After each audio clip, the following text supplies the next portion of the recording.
फडणवीसांना वर्षा बंगल्यावर जाण्यासाठी कसली भीती वाटते असा खडा सवाल संजय राऊतांनी केलेला आहे। फडणवीस सध्या वर्षावर राहायला का जात नाहीत असं संजय राऊत यांनी म्हटले। तर राऊतांच्या वक्तव्यानंतर शिरसाट आणि दादा भुसेंनी हल्लाबोल केलाय। वर्षा बंगला पाडून तिथे नवीन बंगला उभारण्यात येणार असल्याचा दावा राऊतांनी केलाय। तर वर्षा विकसित होत असेल तर राऊतांना अडचण काय असा सवाल करत दरेकरांनी पलटवार केलाय।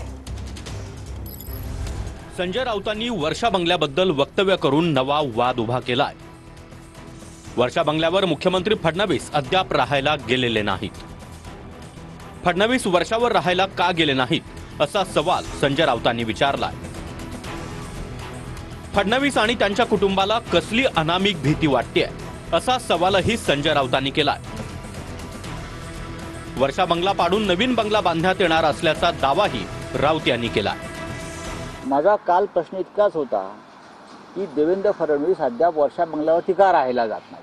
त्याच्यामध्ये मी असं म्हटलं का तिथे काय मिरच्या आहेत, लिंबू आहेत, अजून काय आहे? नाही, तुम्ही रात्री तिकडे झोपायला तयार नाहीये। तुम्हाला कसली भीती वाटते? काय तिकडे असं घडलंय? तर काय याआधी घडवलंय? हा महाराष्ट्राच्या जनतेसाठी चिंतेचा आणि संशोधनाचा विषय।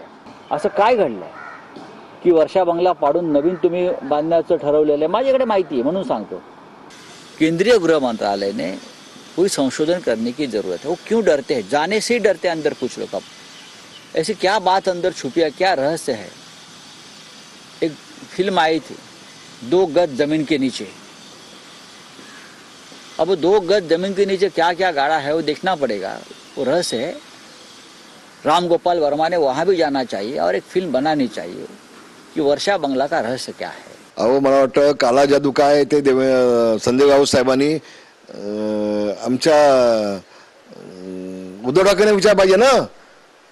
एकनाथ शिंदेने सांगितलं ज्यावेळेला वर्षा बंगला उद्धव ठाकरेंनी सोडला तर टोपली पण लिंबू मिळाले वर्षा बंगला होती। तर काळी जादू काय आहे ते मला वाटतं तिकडे त्याला विचारली पाहिजे। त्याचा अनुभव जास्त असेल संजय राऊत साहेबांना कदाचित, आणि म्हणून त्याच्या डोक्यात यायला असावं असं मला वाटतं। राऊतांच्या वक्तव्यानंतर शिंदेची शिवसेना आक्रमक बनली आहे। असं कोणत्या जादूनी डोण्याने जर राजकारण चालत असेल तर मला वाटतं अंधश्रद्धेला खतपाणी घालायचं काम हा संजय राऊत करतोय। मला वाटतं अंधश्रद्धेच्या पायीच यांनी त्या उभाटाची वाट लावलेली। बंगालचा जादूगर हा नेहमी त्याच्या दारात असतो हे त्यांनाही माहिती। अंडे, थोडे लिंबू, मिरच्या हे सगळं उंग्याकडे दिलेलं आहे। दररोज सकाळी 9 वाजता ते लिंबू देत असतात। तर वर्षा बंगला पाडून नवीन बंगला बांधण्याच्या राऊतांच्या दाव्याला दरेकरांनी उत्तर दिलंय। दरम्यान वादाची सुरुवात नितेश राणेंच्या वक्तव्यानं झाली होती। मुख्यमंत्रीपद न मिळाल्यानं मातोश्रीवर काळी जादू केली असल्याचं वक्तव्य केलं होतं। त्यानंतर हा वाद पेटलाय।